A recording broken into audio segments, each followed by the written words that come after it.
Hey, I'm Caesar. You're probably wondering how I got here, and why I'm lying here dead on the ground. But if you really want to find out, you might just have to keep watching. So here's my humble little story. Who is it in the press that calls on me? Cry, Caesar, speak. Caesar is turned to hear. Beware the eyes of March. He is a dreamer, let us leave him. Pass. Vexed I am of late, with passions of some difference, conceptions only proper to myself. Woo! Hail Caesar! What means this shouting? I do fear the people choose Caesar for their king. I was born free as Caesar, so are you. Men at some time are masters of their fates. What you have said I will consider. Aye, Casca, tell us what hath chanced today. Why, by Antony there was a crown offered him, and being offered him, he put it by with the back of his hand, though in my opinion he would have liked to have it. But he put it by thrice, every time gentler than the other. I will leave you. Tomorrow I will come home to you. Till then, think of the world. Well, Brutus, thou art noble, yet I see thy honorable metal may be wrought, that noble minds keep ever with their likes. Or we will shake him, or worse days endure. Antonius, let me have men about me that are fat. Yon Cassius has a lean and hungry look. He thinks too much. Such men are dangerous. Fear him not, Caesar. He's not dangerous. He's a noble Roman and well given. I rather tell thee what is to be feared than what I fear. As always, I am Caesar.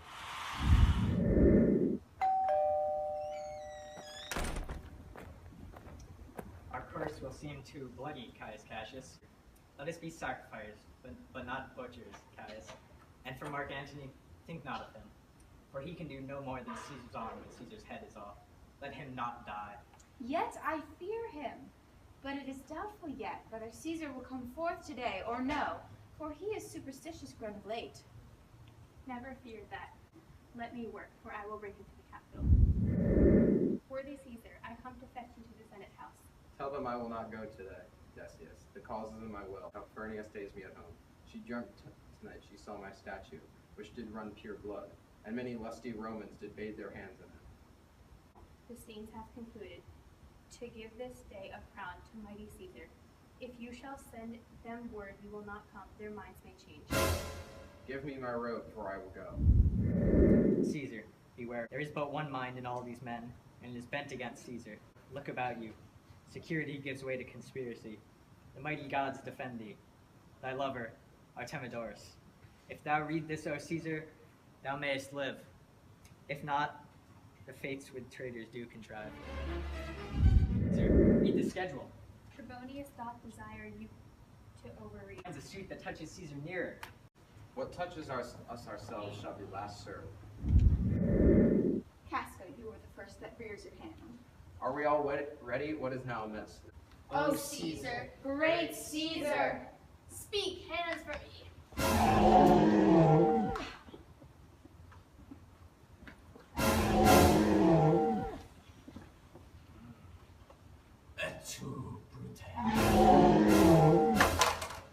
So yeah, that's basically how I died. Liberty, freedom, tyranny is dead. People and senators, be not afraid. Let us bathe our hands in Caesar's blood up to the elbows, and let us all cry peace, freedom, and liberty. Welcome, Mark Antony. O mighty Caesar, I know not, gentlemen, what you intend.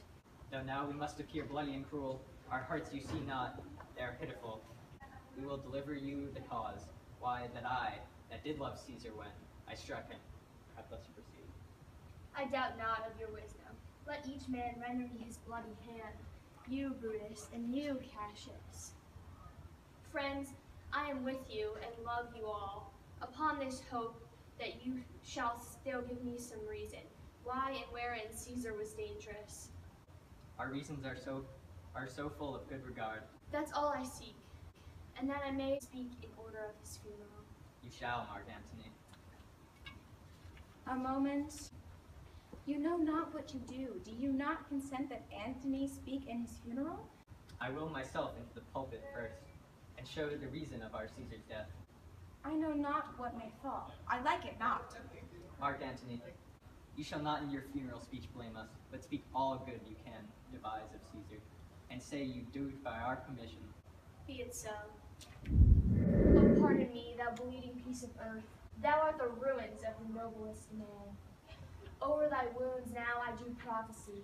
Domestic fury and fierce civil strife shall cumber all the parts of Italy, and Caesar's spirit shall cry havoc and let slip the dogs of war. Romans, countrymen, and lovers, hear me for my cause, and awake your senses. If there be any dear friend of Caesar, if then that friend demand, why, brothers? This is my answer. Not that I loved Caesar less, but that I loved Rome more. As Caesar was ambitious, I slew him. With this I depart. I have the same dagger for myself, when it shall please my country to need my death. Live, Brutus, live! Let him be Caesar. Good countrymen, for my sake, stay here with Antony. Friends, Romans, countrymen, lend me your ears. The noble Brutus hath told you Caesar was ambitious. If it were so, it were a grievous fault, and grievously hath Caesar answered it. He was my friend, faithful and just to me, yet Brutus says he was ambitious, and Brutus is an honorable man. There's not a more honorable man in Rome than Antony. What is your name? Truly, my name is Cinna. Tear him to pieces. He's a conspirator. I am not Cinna the conspirator. It is no matter. His name's Cinna. Pluck but his name out of his heart and turn him going. Oh.